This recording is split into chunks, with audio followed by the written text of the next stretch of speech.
جو مٹی اڑتی ہے، جو گرد و غبار چھا جاتا ہے، اس کا دیکھیے اللہ تعالیٰ نے کتنے اچھے طریقے سے اس کا نقشہ کھینچا ہے کہ ان کے وہاں پر جانے کی وجہ سے ان کا گھسنا، فالعادیات ضبحا، ان کا گھسنا تیز دوڑتے ہوئے، فالموریات قدحا، ٹاپ مار کر آگ نکالتے ہوئے، صبح کے وقت دھاوا بولتے ہوئے، ہر جگہ ایک دھواں سا چھا جاتا ہے۔ اس کے بعد کیا ہوتا ہے؟ فَوَسَطْنَ بِهِ جَمْعًا، پس ان سب چیزوں کے ساتھ گھس جاتے ہیں، بِهِ جَمْعًا، جماعت میں، دشمنوں کی گروپ میں وہ گھوڑے اپنے شہسوار کا ساتھ دیتے ہوئے اس میدان جنگ میں دشمنوں کے بیچ میں گھس جاتے ہیں بغیر کچھ سوچے سمجھے۔ تو اسی کے ساتھ وہ لوگ جماعت میں گھس جاتے ہیں، وہ بھی دشمنوں کی لشکر کے درمیان۔ لیکن ان الانسان لربہ لکنود، بے شک انسان اپنے رب کا بڑا ہی ناشکرا ہے۔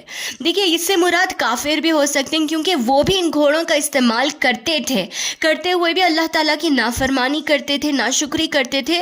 اور آج بھی اگر ہم لوگوں کے درمیان اسلام زندہ ہے تو ان لوگوں کی اس محنت کی وجہ سے، ان کے ان جنگیں لڑنے کی وجہ سے، جس کا ہم شکریہ ادا نہیں کرتے کہ اسلام کتنا قیمتی ہے، کس طریقے سے محفوظ لڑتے جھگڑتے ہم تک پہنچا ہے، کیسے ان کی حفاظت کی گئی ہے۔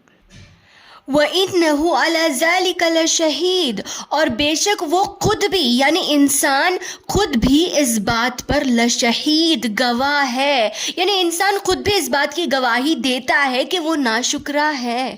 ہاں انسان ناشکرا ہے، کیونکہ اتنی ساری نعمتیں استعمال کرنے کے بعد، ہمارا سانس لینا، آنکھوں کا استعمال، ہاتھوں کا استعمال، ہر چیز کہ اللہ کی نعمتوں کا استعمال کرتے ہوئے بھی اللہ کی وہ عبادت، اللہ سے وہ محبت نہیں ہے جو ہونی چاہیے، تو بے شک انسان ناشکرا ہے، اور وہ خود بھی اس بات پر گواہ ہے۔ وَإِنَّهُ لِحُبِّ الْخَيْرِ لَشَدِيدٌ، اور بے شک وہ لِحُبِّ الْخَيْرِ، مال کی محبت میں۔ دیکھیے خیر یہاں پر ایکچولی اچھا بھلا کے لیے یوز ہوتا ہے، خیر یعنی بھلائی، اچھائی، لیکن اللہ تعالیٰ نے سورہ بقرہ میں بھی خیر کا لفظ مال کے لیے استعمال کیا، اور یہاں بھی اللہ تعالیٰ نے خیر کے لفظ کو مال کے لیے استعمال کیا ہے۔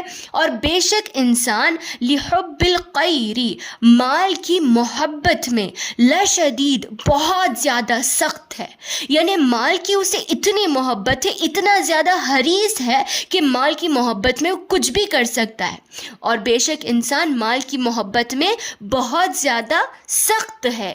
اللہ تعالیٰ ایسا کیوں کہہ رہا ہے؟ کیونکہ وہ مال سے بہت زیادہ محبت کرتے ہوئے اللہ کی ناشکری کرتا ہے۔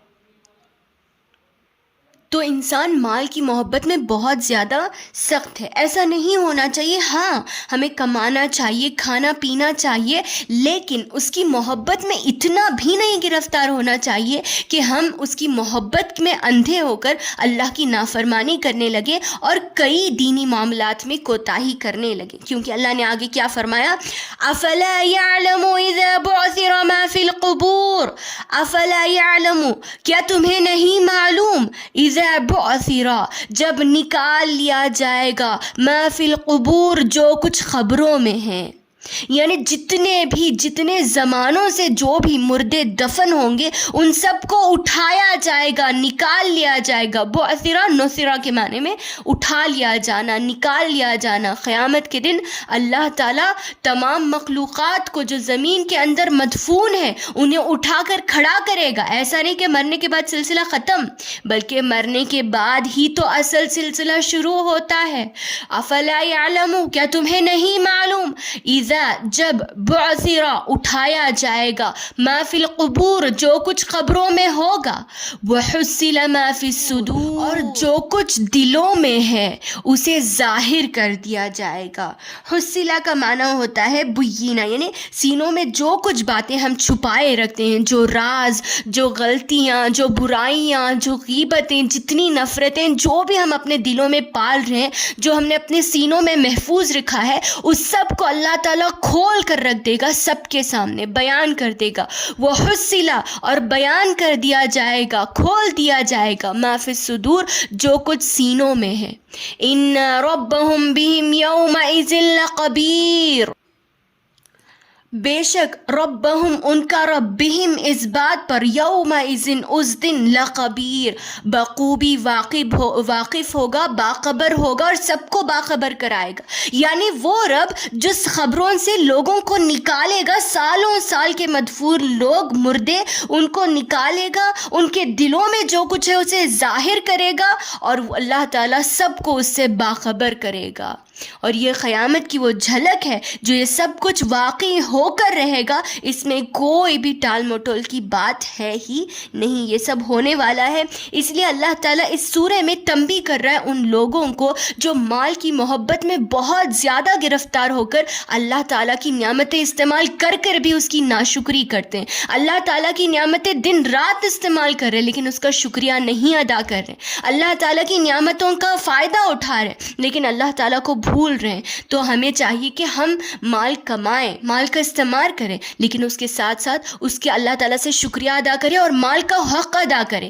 غریبوں کو دینا، اس میں زکوٰۃ کاٹنا، صدقہ خیرات کرنا، اللہ تعالیٰ کی راہ میں اسے دینا وغیرہ وغیرہ. تو مال کے حقوق کا بہت زیادہ خیال رکھنا چاہیے ورنہ مال ہماری زندگی کے لیے وبال بن جاتا ہے. السلام علیکم ورحمۃ اللہ وبرکاتہ.